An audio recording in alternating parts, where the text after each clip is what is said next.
Marriage certificate కోసం మహాచక్రి police స్టేషన్కి వస్తారు. ఇక పోలీస్ స్టేషన్కి రాగానే జరిగిన విషయాలు తలుచుకుని మహా బాధపడుతుంది. ఏమైందండి అని చక్రి అడగగానే, మా నాన్న ఇక్కడే కదా నాతో చివరిసారిగా మాట్లాడింది అంటుంది. ఆ జుట్టుపోలిగాడు కూడా ఇక్కడే కదా మిమ్మల్ని బలవంతంగా తీసుకెళ్లి పెళ్లి చేసుకోవాలనుకుంది. అది కూడా ఒకసారి గుర్తు చేసుకోండి, అప్పుడు మీ మూడ్ ఇట్టే మారిపోతుంది. చూసారా మీ ఫేస్ ఇట్టే మారిపోయింది అంటాడు చక్రి. ఏంటయ్యా నిన్న పిలిస్తే ఇప్పుడా వచ్చేది? సరే రండి ఎస్ఐ గారి దగ్గరికి వెళ్దాం అని కానిస్టేబుల్ పిలుస్తాడు.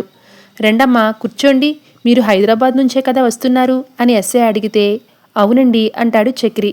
కాదండి యాదగిరిగుట్ట నుంచి వస్తున్నామని మహా అంటుంది. ఏంటమ్మా ఇంతలోనే మీ నాన్నగారిని కలవడానికి వెళ్ళిపోయావా? అందుకు ఛాన్స్ లేదు కదా అని అంటాడు ఎస్ఐ. మా నాన్నకి హెల్త్ బాగోలేదు సార్, అందుకే వెళ్ళాం అంటుంది. ఏమైందని అడిగితే, ఏవో మందులు తీసుకుని ప్రాణం తీసుకోబోయారు అంటుంది మహా. మంచి కుటుంబంలో చేరి విడదీసావు కదరా అని ఎస్ఐ చక్రిని తిట్టుకుంటాడు. ఏమ్మా మీ నాన్నని చూసారా అని అడిగితే, లేదు సార్ చాలా ట్రై చేశాం కానీ చూడనివ్వలేదు అని మహా అంటుంది. ఎందుకు చూడనిస్తారు? ఎందుకు మాట్లాడనిస్తారు? మీరు చేసిందేమైనా గొప్ప పనా? అవునమ్మా, ఇతనితో వెళ్ళిన దగ్గర నుంచి ఏమైనా ఇబ్బంది పడ్డావా అని అడుగుతారు. సార్ ఏంటి అడగడం? ఎలా చూసుకున్నావని అడగండి, కాలికి మట్టి కూడా అంటకుండా చాలా బాగా చూసుకున్నాను అంటాడు చక్రి. చెప్పమ్మా, అసలే గొప్పింట్లో పెరిగిన దానివి, ప్రాబ్లం ఏమీ లేదు కదా అని పోలీసులు అడుగుతారు. లేదు సార్, నేనే ఇతనికి ప్రాబ్లం కలిగిస్తున్నాను అంటుంది. అవును, వీళ్ళ ఫ్యామిలీ వాళ్ళని దాటుకుని నువ్వు జాగ్రత్తగా ఇంటికి వెళ్తావా లేదానని అనుకున్నాను, కానీ అమ్మాయితో కలిసి వాళ్ళ ఊరికే వచ్చేసావు. వాళ్ళు నిన్ను ఏమనలేదా అని కానిస్టేబుల్ అడుగుతాడు. ఊరికే వదల్లేదు సార్, అప్పుడు వీళ్ళ అన్నయ్య రౌడీలతో కలిసి మా ఇంటికి వచ్చి గొడవ చేశాడు, వాళ్ళ ఇంటికి వెళ్ళినందుకు మళ్ళీ గొడవ చేశారు అంటాడు చక్రి.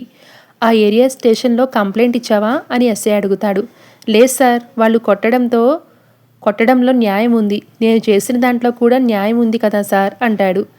అమ్మ గొడవలు పడి పెళ్లి చేసుకోగానే సరిపోదు, మంచిగా బతికి చూపించాలని ఎస్ఐ చెప్తాడు. ఈ రిజిస్టర్లో సంతకం పెట్టి సర్టిఫికెట్ తీసుకువెళ్ళడం చెప్తారు. ఏం సర్టిఫికెట్ అని మహా అడుగుతుంది. సంతకం మీద కదా అడుగుతున్నారు, పెట్టేద్దాం, ఇదిగో ఇక్కడ పెట్టండి అని సంతకం పెట్టిచ్చేస్తాడు చక్రి. తీసుకోండి మీ ఇద్దరి మ్యారేజ్ సర్టిఫికెట్ అని ఎస్ఐ ఇవ్వబోతే, ఏం సర్టిఫికెట్ అని మహా ఉలిక్కి పడుతుంది. సార్ మేమేదో అలా పెళ్లి చేసుకున్నాం, దీనికి ఎందుకు సార్ సర్టిఫికెట్లు అవన్నీ అంటాడు చక్రి. ఏమా నువ్వు నిజంగానే ఇతనికి ఇష్టపడి చేసుకున్నావా? ఆ రోజు నిన్ను పెళ్లి చేసుకుంటానని స్టేషన్కి వచ్చి గొడవపడ్డి పిలవడానికి తేడాగా కనిపించాడు, ఇప్పుడు ఇతను తేడాగా కనిపిస్తున్నాడేంటి? మీ పెళ్లిని రిజిస్టర్ చేశామనడానికి ఆధారం ఇదే, చట్ట ప్రకారం పెళ్ళైతే దాన్ని రిజిస్ట్రేషన్ చేయాలి కదా అంటారు.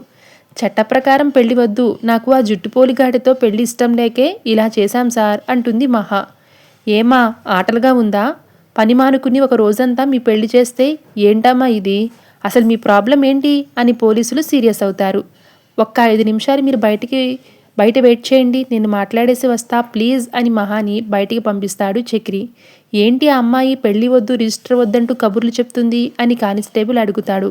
సార్ తను న్యూ జనరేషన్ అమ్మాయి అని చక్రి అంటుంది. అంటే ఏంటయ్యా అని కానిస్టేబుల్ అడిగితే, అదే పెళ్లి కాకుండా కలిసుంటారు కదా అని ఎస్ఐ చెప్తాడు. అదే సార్ అదేనని చక్రి కవర్ చేస్తాడు. నేనంటే తనకి ఎంతో ఇష్టం సార్, ఆ రోజు మేము ఇక్కడికి వచ్చినప్పుడు మీకు తెలుసుండాలి కదా, కానీ పెళ్ళంటే తనకి ఇష్టం లేదని చక్రి చెప్తాడు. చూడు చక్రి, ఈ కాలంలో అంతా ఎలా ఉన్నారంటే లవ్ అంటూ లివింగ్లో ఉంటూ పిల్లల్ని కంటూ నానా రచ్చ చేసి పోలీస్ స్టేషన్లు కోర్టుల చుట్టూ తిరుగుతున్నారు. పెళ్ళంటే ఆషామాషి కాదు. ఆ అమ్మాయికి అర్థమయ్యేలా నువ్వు చెప్తావా నన్ను చెప్పమంటావా అని ఎస్ఐ అడుగుతాడు. లేదు సార్ నేను చెప్తా, లేదు సార్ నేనే అన్నీ అర్థమయ్యేలా చెప్తానని చక్రి బయటికి వెళ్తాడు. ఏంటండి మీరు వాళ్ళతోటి అలా మాట్లాడుతున్నారని మహాని అడుగుతాడు. అసలు వాళ్ళు ఏం మాట్లాడుతున్నారు? మనకి జరిగిన దాన్ని నిజమైన పెళ్ళి అంటున్నారు, మ్యారేజ్ సర్టిఫికెట్ అంటున్నారేంటి అని మహా అడుగుతుంది. అయ్యో మీరు మళ్ళీ అంతా మొదటికే తెచ్చేలా ఉన్నారు. వాళ్ళ దృష్టిలో మనది నిజమైన పెళ్ళే కదా, వాళ్ళు ఏదేదో అంటున్నారు. మీ ఇంట్లో వాళ్ళకి ఫోన్ చేస్తామంటున్నారు, మా ఇంట్లో వాళ్ళకి ఫోన్ చేస్తామంటున్నారు, ఇప్పుడు మనం ఉన్న పరిస్థితి ఏంటి అని నచ్చ చెప్తూ ఉంటాడు చక్రి.